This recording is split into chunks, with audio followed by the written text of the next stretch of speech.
ሪል ስቴት ላይ ያሉ ሰዎች መጀመሪያ የሚሸጡልን ተስፋ ነው፣ ቤቱን አይደለም። ቤቱን በአይናችን አላየነውም፣ አልዳሰስነውም፣ አልጨበጥነውም። ቤቱ የሚያልቀው ከ2 ዓመት በኋላ ነው። ነገር ግን ከ2 ዓመት በኋላ ለሚያልቅ ቤት እነሱ ቅድሚያ በአይነ ህሊናችን በመሳል ስለምናገኘው ጥቅም ስለምናገኛቸው እያንዳንዷ ነገሮች በሙሉ በመቅለጽ እኛን በተስፋ ይሞሉናል። በተስፋ ሞልተው አይቀሩም።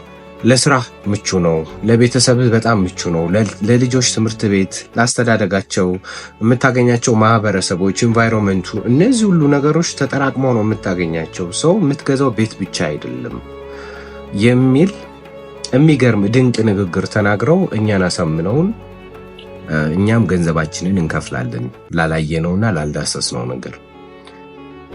ምን ልል ፈልጌ ነው? በህይወታችን እኛም የነሱን ስትራቴጂ ብንጠቀም በእርግጠኝነት ህይወትን ባናሸንፋትም ከባድ ግን አትሆንብኝም ብዬ አስባለሁ። ምንድነው አሁን ምናልባት እየተፈተንክ ሊሆን ይችላል። በኑሮ፣ በስራ፣ በህይወት፣ በገንዘብ ዝርዝራቸው ብዙ በሆኑ ነገሮች እየተፈተንክ ሊሆን ይችላል።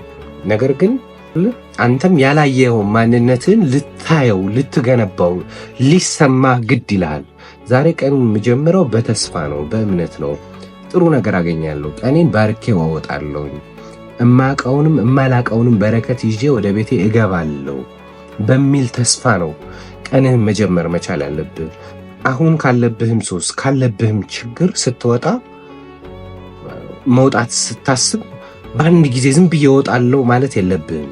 ከወጣህ በኋላ የምትሆነውን አይነት ሰው ራስህን አስበው፣ ለራስህ ሽጥለት። ይሄን ሱስ ካቆምኩኝ በኋላ እኔ የምሆነው እንደዚህ አይነት ሰው ነው ካልክ እንዴት አይነት ሰው?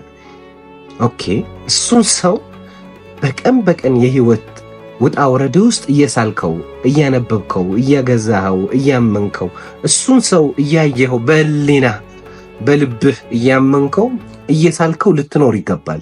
የምትፈልገው ማንኛውም ስኬት ይሁን ምንም ነገር ቅድሚያ እዚህ ውስጥ ልታየው ግድ ይልሃል።